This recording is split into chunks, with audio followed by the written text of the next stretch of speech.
Concernant l'adoption de la loi électorale, le président de l'Assemblée nationale a tenu à faire le point de presse sur le sujet devant la presse internationale. Suivez.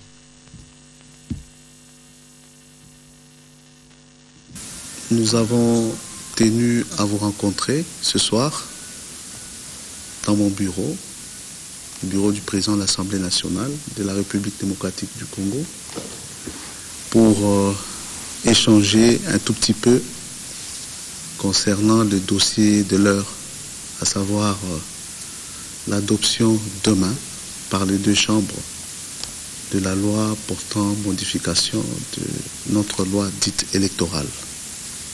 Je voudrais échanger avec vous en ce qui concerne particulièrement l'article 8 de cette loi, parce que je viens de transmettre aux membres de la délégation de l'Assemblée nationale devant prendre part aux travaux de la commission mixte la position de l'Assemblée nationale. Vous vous souviendrez qu'en date du 17 janvier 2015, l'Assemblée nationale avait adopté ce projet de loi, notamment son article 8, qui peut se résumer comme suit. L'actualisation de la liste électorale se fait en tenant compte de l'évolution des données démographiques et de l'identification de la population. Pour bon nombre des députés de l'Assemblée nationale, la quasi-totalité des députés qui ont eu à voter pour ce projet de loi, pour cette disposition, il n'était nullement question d'une contrariété avec la Constitution de la République, texte suprême devant être respecté de son article 1er à son dernier article. Parce que toutes les lois que nous adoptons doivent être conformes aux dispositions de la Constitution.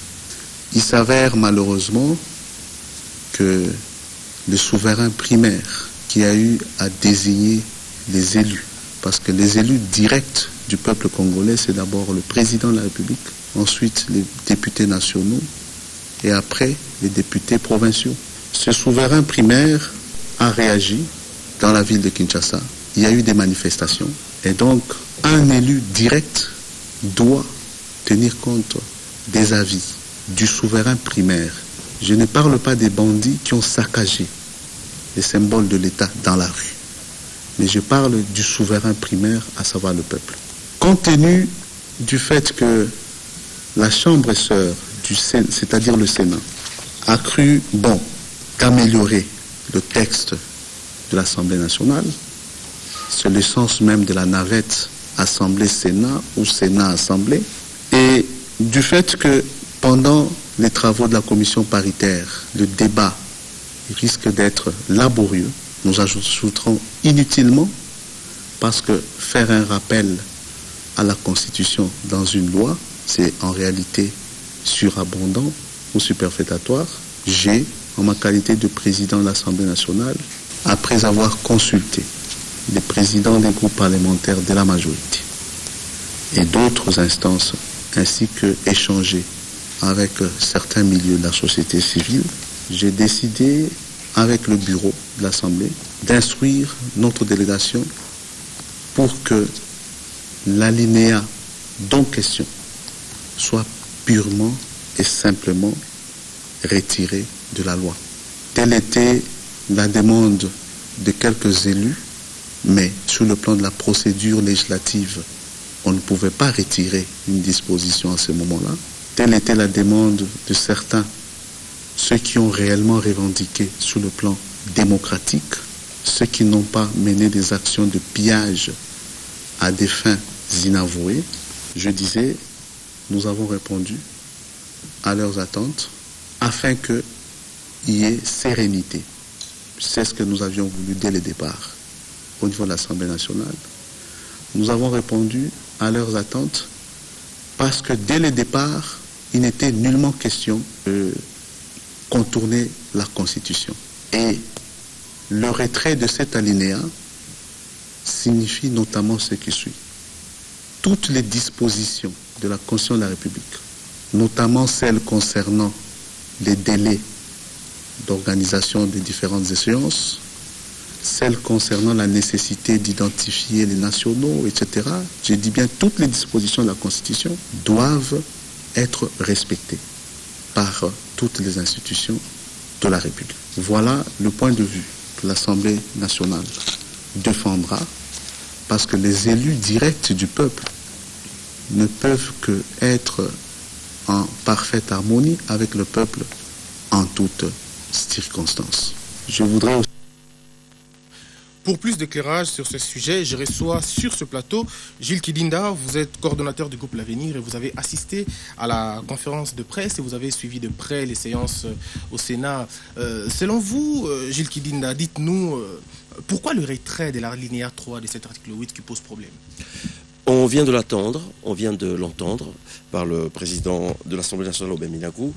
Je crois que c'était ce que le peuple demandait. Et il a dit, il a écouté la voix du souverain primaire. Donc si les députés sont là, c'est parce que nous les avons mis là.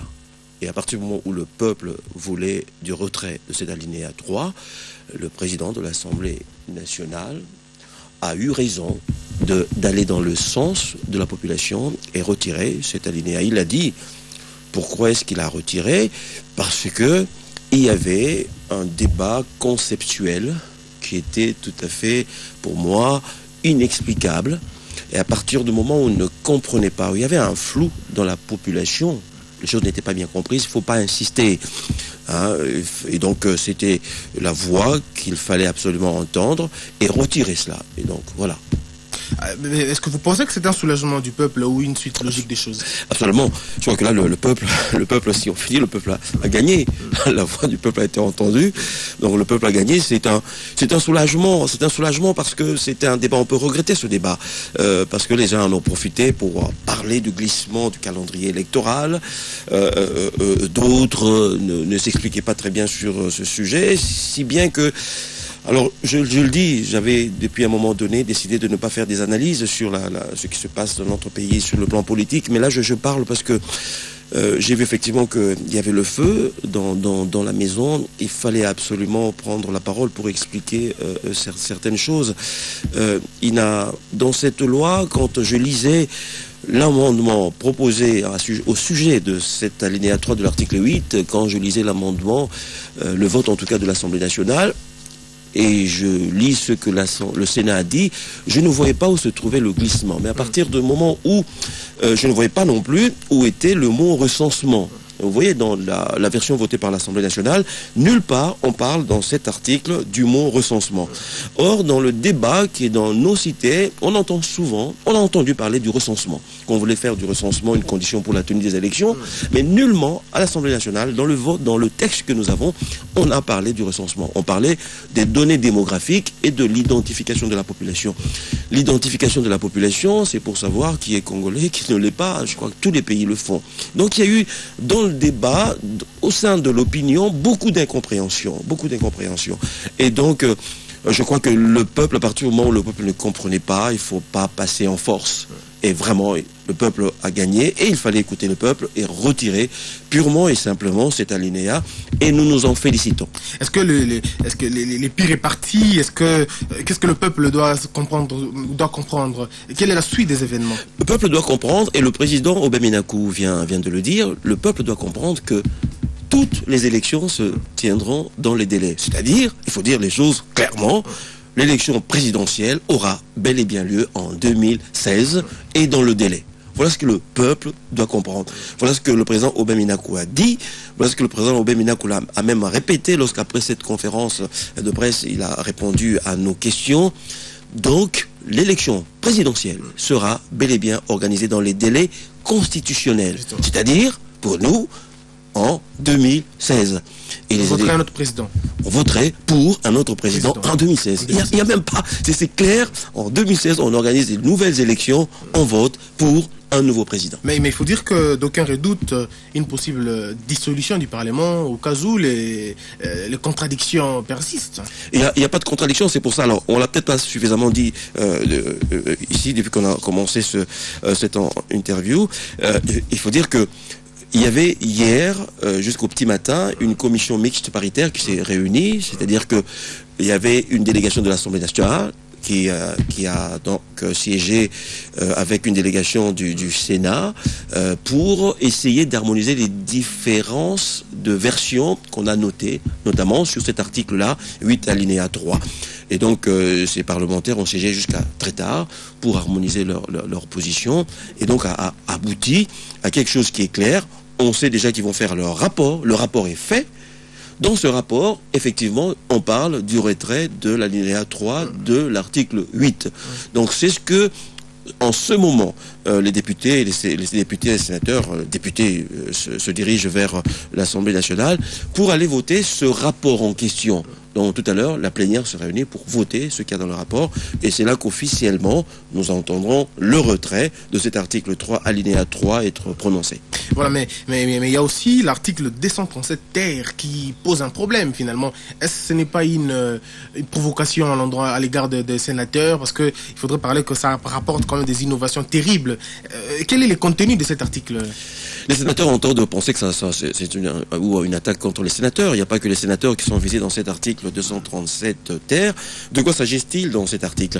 Cet article règle la question des arriérés électoraux. Vous savez très bien que dans notre pays, il y a certaines élections dont on parle, municipales, locales, urbaines, qui n'ont jamais été organisées. Il était donc question d'organiser en 2015 ces élections-là d'abord. Celles qu'on n'a jamais organisées, ou celles dont on aurait dû organiser et qu'on n'a pas organisé faute de temps ou d'autres raisons, c'est-à-dire l'élection l'élection provinciale. Hein. Et vous savez très bien qu'à la suite des élections provinciales, on a les élections des sénateurs. Et donc, cet article 237 dit que nous devrons organiser d'abord cet apurement de ces arriérés électoraux. Donc, les sénateurs sont visés. Parce que quand vous faites l'élection provinciale, comme j'ai dit, c'est juste pour aboutir après l'élection sénatoriale. Donc, ils sont visés, eux qui, il faut le rappeler, les sénateurs qui sont en place depuis 2007.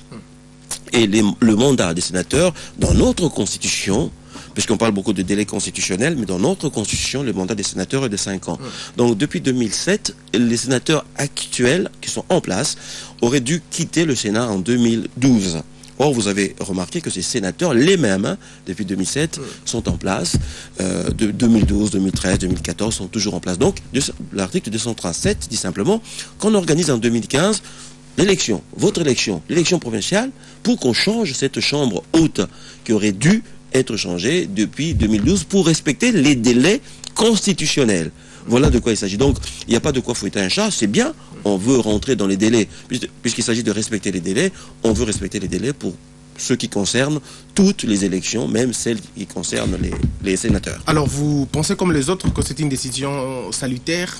Absolument. Je crois que, absolument oui. Je crois que si nous parlons du respect de la Constitution, il faut respecter la Constitution au regard de tous nos élus, de tous. Hein? On parle beaucoup, c'est vrai qu'on parle beaucoup de l'élection présidentielle. Vous voyez, vos questions, c'est se diriger vers l'élection présidentielle. Or, il y a bien sûr le président, il y a bien sûr les députés, il y a aussi les sénateurs, il y a les bourgmestres, tout ce monde-là.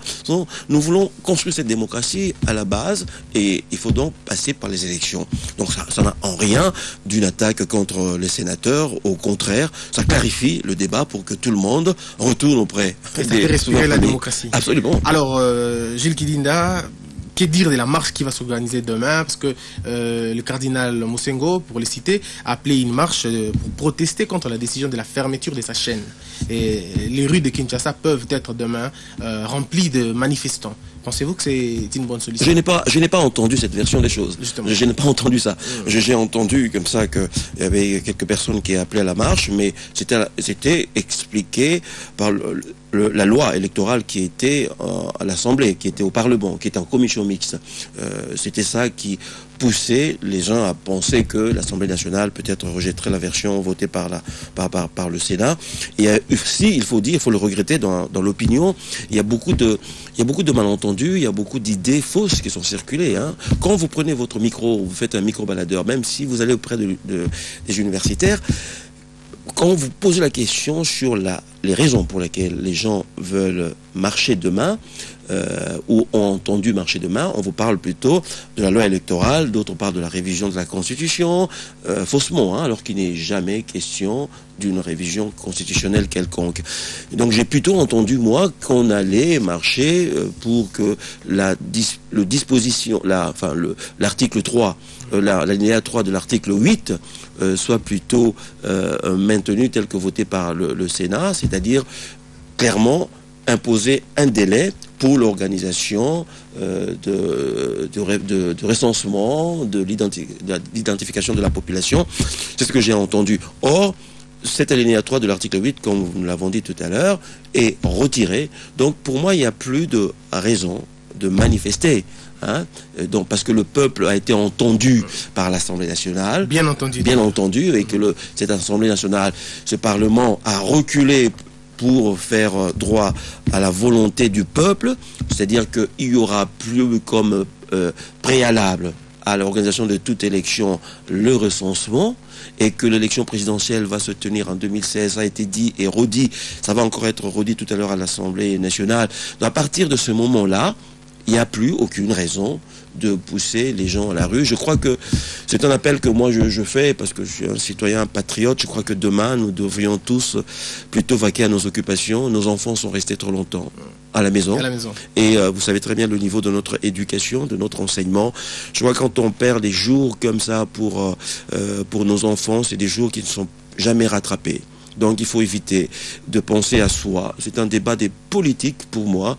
Je crois qu'il faut penser au peuple. Le peuple a besoin les enfants ont besoin d'aller à l'école. Nous avons besoin d'aller au travail et de nous nourrir. Et puis qu'on nous remette cet Internet, qu'on puisse travailler. Et les SMS aussi. Les SMS. Parce que finalement, nous, même ici à la rédaction, nous travaillons beaucoup avec l'Internet. Vous voyez ? Donc, je regrette beaucoup que beaucoup de gens aient été peut-être blessés, qu'on ait tué quelques personnes sur la base des procès d'intention, pour pas grand-chose. Donc les victimes sont mortes pour rien. Pour rien. Alors que le texte sur lequel on disait qu'il y avait glissement, le texte était clair, il n'y avait aucun glissement. Donc il y a eu une certaine instrumentalisation, une manipulation d'une partie de la population qui expliquait que les gens étaient faussement dans la rue. Et on ne savait pas pourquoi on allait dans la rue, qu'est-ce qu'on réclamait finalement. Parce que le texte était clair, comme je l'ai dit et redit tout à l'heure. Donc demain, tout le monde devait plutôt aller au travail. Pour ce qui concerne, comme vous l'avez dit, peut-être Monseigneur Monsengo, je crois que si sa chaîne a été fermée, je crois qu'il y a une procédure qui existe dans notre pays. Hein, si la chaîne est fermée, la procédure existe, donc Monseigneur Monsengo suit la procédure. Ce n'est pas une raison de mettre la population, les chrétiens catholiques que je suis, hein, dans la rue, pratiquant que je suis dans la rue. En tout cas, moi, je n'irai pas. Merci beaucoup, M. Gilles Kidinda. Je rappelle que vous êtes coordonnateur de Groupe L'Avenir. Merci.